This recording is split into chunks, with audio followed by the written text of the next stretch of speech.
Assalamualaikum warahmatullahi wabarakatuh. Hai, perkenalkan saya Ibu Rosita Dewi, biasa dipanggil dengan Ibu Rosita. Kali ini kita belajar paket C ya, untuk kelas 11 bahasa Indonesia. Oke. Kali ini kita menggunakan modulnya modul tema 6 ya. Kiat menuju sukses ini dia. Oke. Nah, kita belajar tentang materi apa ya kali ini. Nah, tentang materinya adalah teks prosedur. Nah, anak-anak ibu tahu pasti teks prosedur itu apa. Sebelum kita ini mengetahui teks prosedur, kita boleh lihat dulu. Kita scroll dulu.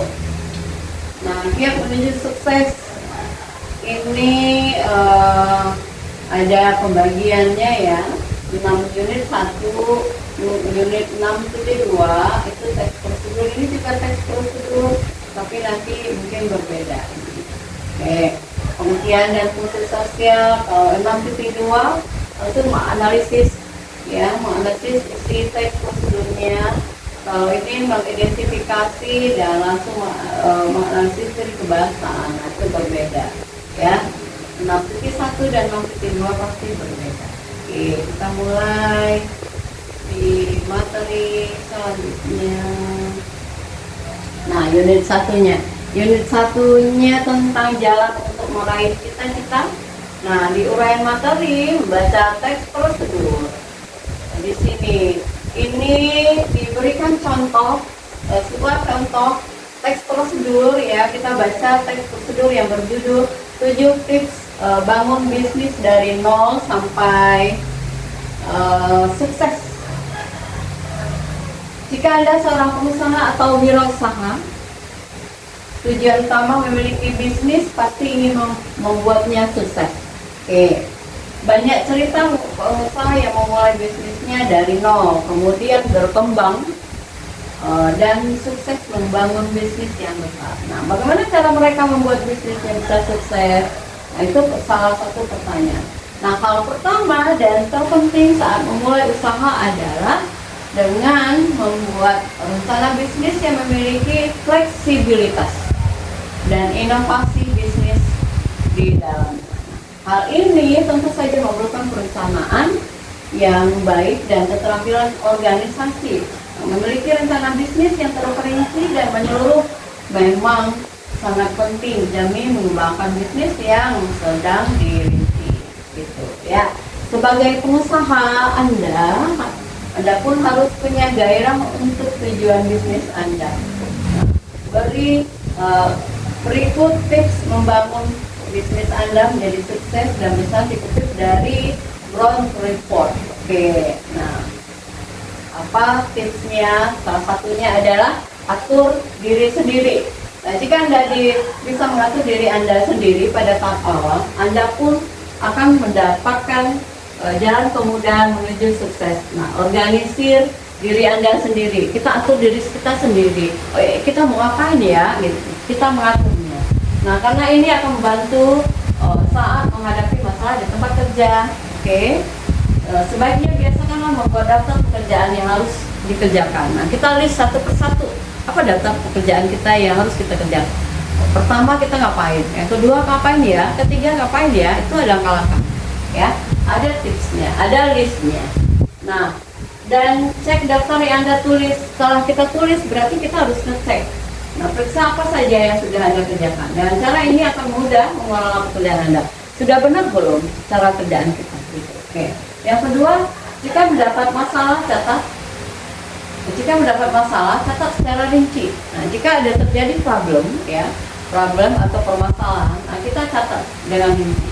Menyimpan catatan serinci mungkin setiap masalah seperti kesalahan saat transaksi, maka akan membantu Anda mengetahui bagaimana kondisi finansial dan apa potensi serta tantangan yang akan dihadapi. Dari hal ini akan berkembang strategi bisnis kita. Ya, yang bisa membantu mengatasi tantangan tersebut dan memberikan arah yang tepat untuk usaha Anda. Oke, tips yang ketiga, perbaiki kesalahan. Ya, Setelah atur diri sendiri, jika mendapat masalah, catat secara rinci, kemudian perbaiki kesalahan. Nah, bagaimana? Ya, bagaimana caranya perbaiki kesalahan? Nah, saat masalah bisa dihadapi, jadikan itu sebagai pelajaran terbaik kita. Nah, perbaiki kesalahan yang pernah terjadi. Satu hal lagi, jadilah unik. Sebisa mungkin jangan meniru atau ikut-ikutan model bisnis dari orang lain. Oke. Nah, carilah sesuatu yang sangat berbeda. Kemudian karena dia berbeda dari yang lain, maka Anda pun akan punya gaya sendiri atau style sendiri dalam menyelesaikan permasalahan itu. Oke, tips keempat adalah ukur kompetensi.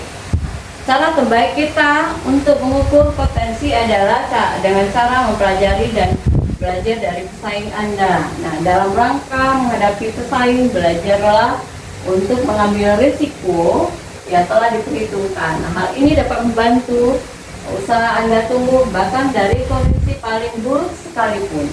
Oke, sehingga Anda pun akan mendapat beberapa pelajaran berharga. Nah, selanjutnya tipsnya tetap fokus. Setelah kita ukur potensi, berarti kita selanjutnya tetap fokus. Apa yang kita lakukan tetap fokus? Nah, kebanyakan orang biasanya meninggalkan usaha saat sudah setengah jalan karena alasan mengalami kerugian. Hal ini akan berkesan bahwa Anda hanya menjalani bisnis dengan setengah hati atau separuh hati, atau kita nggak sungguh-sungguh gitu ya, kelihatan tidak sungguh-sungguh. Nah, sebaiknya catatlah sesuatu hal yang bisa menghalangi fokus Anda. Bahkan jika Anda menemukan kesulitan untuk membuat usaha Anda menguntungkan, itu dia ya, tetap fokus. Yang keenam, mengatasi peniru. Nah, jika Anda berbisnis di barang-barang terakhir, kemungkinan besar bisnis tersebut bisa ditiru orang lain. Nah, dasarnya gimana? Karenanya Anda harus cukup kuat untuk mempertahankannya. Salah satu rencana yang baik adalah mengikuti sistem inovasi yang berkelanjutan. Karena dengan cara inilah peniru Anda tidak bisa mengejar inovasi yang Anda ciptakan itu. Oke. 7, buat cadangan keuangan. Nah, ini buat cadangan keuangan. Anda tidak pernah tahu kapan akan membutuhkan, ya kan? Kapan akan membutuhkan uang tunai. Jadi bijaksanalah dengan segala pengeluaran dan simpan juga beberapa uang cadangan untuk hal-hal tak terduga. Karena kondisi dan nasib buruk bisa saja datang tanpa pemberitahuan terlebih dahulu. Untuk menciptakan sebuah bisnis yang sukses, Anda sebenarnya tidak harus benar-benar terlibat langsung di usaha tersebut, tapi akan lebih baik jika memiliki inovasi yang berkelanjutan sambil tetap menyadari persaingan bisnis yang ada di sekitar Anda. Itu dia, ada 7 tips yang akan dilakukan agar kita mencapai sukses itu. Oke, pengertian dari teks prosedur. Oke, ini di dalam modul pengertiannya agak panjang. Kita coba buka ChatGPT. Kita cari materi, ya, materi teks prosedur. Oke, prosedur. Oke, ada ya. Dari teks prosedur. Nah, di sini muncul ya. Ada pengertian, tujuan teks prosedur, ciri-ciri teks prosedurnya apa, ada strukturnya gitu. Oke, satu-satu kita bicara tentang pengertian teks prosedur dulu. Ya, teks prosedur adalah teks yang berisi langkah-langkah atau petunjuk untuk melakukan suatu kegiatan ya, atau membuat sesuatu agar tujuan yang diinginkan dapat tercapai dengan benar. Langkah-langkah ya, langkah 1, langkah 2, langkah 3 ya, dan selanjutnya ya. Tujuan teks prosedur adalah memberikan petunjuk pada pembaca. Kedua, menjelaskan urutan langkah secara jelas. Nah, urutannya seperti apa? Yang pertama, kedua, langkah pertama, langkah kedua, gitu. Oke. Terakhir tujuannya adalah yang ketiga, membantu pembaca menyelesaikan suatu pekerjaan dengan benar. Itu dia. Ada 3 tujuan dari teks prosedur itu. Ya. Ciri-ciri teks prosedur terdapat 1, 2, 3, 4, 5. Ada 5 ciri-ciri teks prosedur. Yang pertama, berisi langkah-langkah yang berurutan. Nah, berarti tidak ada urutannya seperti langkah pertama, langkah kedua. Nah, itu dia berurut. Tidak boleh loncat-loncat. Langkah pertama, langkah ketiga itu nggak boleh. Oke. Nah, gunakan kata kerja. Oh, yang kedua adalah menggunakan kata kalimat perintah dulu ya. Imperatif ya. Imperatif namanya. Terus ada kalimat perintah, lakukanlah, terus rebuslah, atau matikan, atau pokoknya ada nada per kalimat perintahnya ya. Terus menggunakan kata kerja tindakan seperti potong, aduk, tekan, dan campurkan. Nah itu kata bantunya ya, kata kerja tindakan, lakukan sesuatu. Oke. Terus gunakan kata penghubung urutan seperti pertama, kemudian selanjutnya, dan terakhir. Nah, ciri-ciri yang terakhir atau yang kelima adalah bersifat jelas, logis, dan mudah dipahami oleh pembaca. Jadi ya. Nah, struktur dari teks prosedur ada berapa ini? Strukturnya adalah ada 5. Oke, ada 5 ya. Ada 5 strukturnya. Yang pertama, untuk kita kupas, ada tujuan. Nah, di sini di tujuan berisi tujuan atau hasil yang ingin dicapai. Terus kedua itu adalah strukturnya, alat dan bahannya apa saja. Ini jika diperlukan, boleh ada, boleh tidak. Nah, ini berisi daftar alat dan bahan yang digunakan. Tapi lebih banyak orang menggunakan alat dan bahan. Oke. Yang ketiga adalah langkah-langkah ya. Terus yang terakhir keempat itu penutup. Jadi struktur itu ada 4 bukan 5 ya. Yang 5-nya ini di sini adalah kaidah bahasa. Oke, salah teknis ya. Nah, di penutup ini berisi hasil, manfaat atau saran. Selanjutnya setelah struktur kita bicara tentang kaidah pembahasan dari teks prosedur tersebut. Ya. Yang pertama adalah menggunakan kalimat perintah. Misalnya ada kata cuci tangan terlebih dahulu. Nah, ini kalimat perintah. Harusnya menggunakan tanda seru ya. Terus menggunakan kata kerja aktif, misalnya iris, rebus, aduk, pasang. Itu kata kerja aktif. Terus selanjutnya menggunakan konjungsi temporal, misalnya, lalu kemudian setelah itu akhirnya. Nah, terakhir kaidah pembahasannya adalah gunakan kata waktu atau cara, misalnya selama 10 menit dengan hati-hati. Ini adalah contoh teks prosedur. Nah, tujuannya menjaga kebersihan. Ini tentang cara mencuci tangan yang benar, ya. Mencuci tangan yang benar. Yang pertama itu langkahnya adalah basahi tangan dengan air mengalir. Jadi air mengalir dari keran, nah kita basahi tangan. Oke, tuangkan sabun secukupnya, kita ambil sabun. Lalu gosok tangan, punggung tangan, sela-sela jari, ibu jari. Lalu, nah itu dilakukan selama sekitar 20 detik. Ya, kita hitung kira-kira. Ya, bilas tangan dengan air bersih lagi yang mengalir tadi. Nah, bilas lagi. Oke. Terus keringkan tangan menggunakan tisu atau handuk yang bersih. Nah, itu cara-cara dari mencuci tangan yang benar. Nah, itu salah satu contoh teks prosedur tadi. Oke, jenis-jenis teks prosedur itu adalah teks prosedur sederhana, ada prosedur kompleks, ada prosedur protokol. Nah, kalau sederhana berarti misalnya cara menyalakan lampu, yang sederhana saja gitu. Ya, kalau prosedur kompleks misalnya cara membuat paspor, itu agak-agak lebih kompleks sedikit, lebih lengkap sedikit ya, panjang lebar. Gitu. Kalau prosedur protokol itu langkah-langkah yang dapat dilakukan tanpa harus selalu berurutan. Nah, misalnya tata cara penggunaan alat tertentu. Nah, itu boleh bolak-balik kalimatnya ya. Itu dia. Nah, di sini kita di dalam modul, nah ini ada ini si pokok. Nah, ini tentang pernyataan umum. Nah, di sini ada contoh teks prosedurnya, cara mudah membuat surat izin dagang, mudah ya.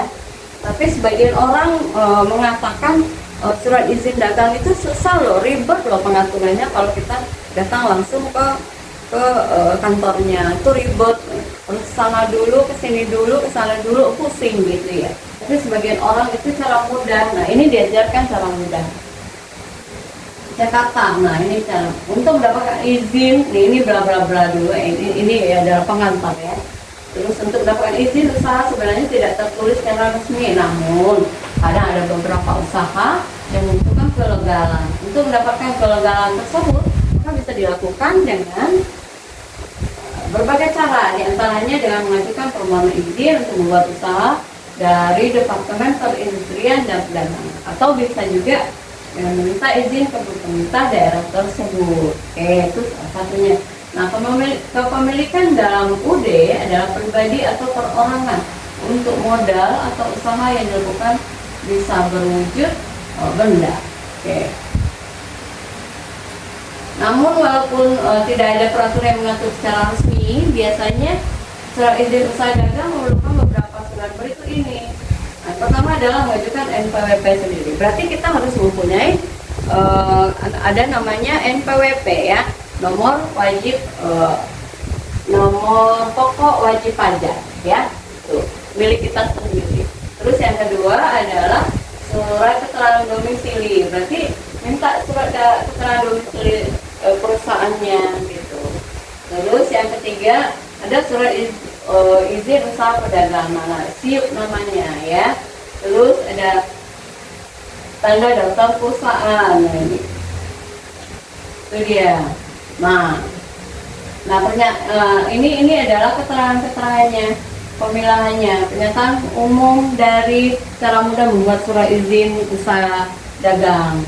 Nah, pernyataan umumnya adalah usaha dagang merupakan sebuah usaha yang dilakukan oleh orang dan cara menjualbelikan suatu barang atau produk dengan tujuan untuk mendapatkan keuntungan. Yang kedua adalah pernyataan umumnya untuk mendapatkan izin usaha dagang sebenarnya tidak tertulis secara resmi. Nah, ini itu tahapan tadi yang ibu bacakan ya, ada sampai beberapa tadi.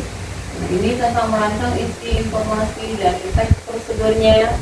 Pertama langkah kita adalah ada menentukan topik dulu,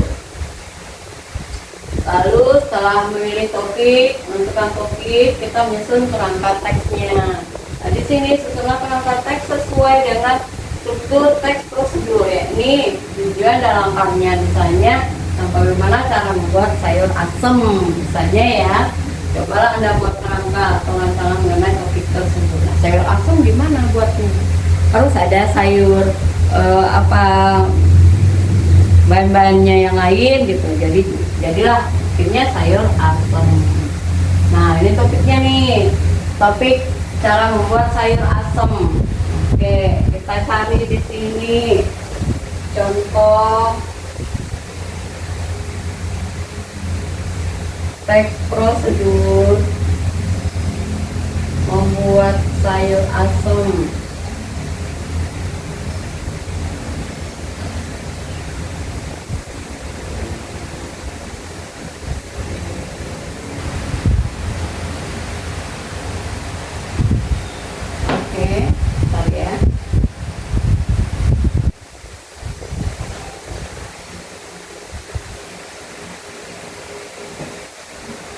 Nah, ini sudah keluar. Cara membuat sayur asem. Pertama, tujuannya buat sayur asem yang segar dan lezat. Nah, alat dan bahannya kita perlu kompor ya, perlu panci, perlu sendok sayur gitu ya. Terus ada 1 buah jagung, dipotong-potong jagungnya dulu, potong-potong. Kayak 1 buah labu siam, potong dadu. Terus 5 buah kacang panjang, potong-potong juga gitu ya. Ada 50 gram melinjo, itu jadi enak nanti. Nah, 10 lembar daun melinjo. Nah, 2 liter air. Ada 1 bungkus bumbu sayur asem biar enak, biar gurih gitu ya. Atau bumbu halus, ada bawang merah. Nah, ini kalau kita racik sendiri. Ada bawang merah, bawang putih, cabai, kemiri, dan terasi. Nah, ini dibutuhkan juga 1 ruas lengkuas, 2 lembar daun salam, garam dan gula secukupnya, asam jawa secukupnya. Oke, itu bahan-bahannya baru ya. Setelah itu adalah langkahnya. Langkah yang pertama adalah cuci semua sayuran hingga bersih. Kemudian didihkan air di dalam panci. Kemudian setelah itu masukkan lengkuas, daun salam dan bumbu, lalu aduk hingga harum wangi semerbak ya, tunggu sampai mendidih. Masukkan jagung dan melinjo, kemudian rebus hingga setengah empuk. Nah, tambahkan labu siam, kacang panjang dan daun melinjo. Lalu masukkan air asam jawa, garam dan gula secukupnya. Masak hingga semua sayuran matang dan bumbu meresap. Cicipi kuah, cicipi rasa, lalu sesuaikan rasanya jika diperlukan. Nah, tambah bumbu apa yang kurang ya. Kemudian terakhir adalah angkat sayur, asam dan sajikan selagi hangat.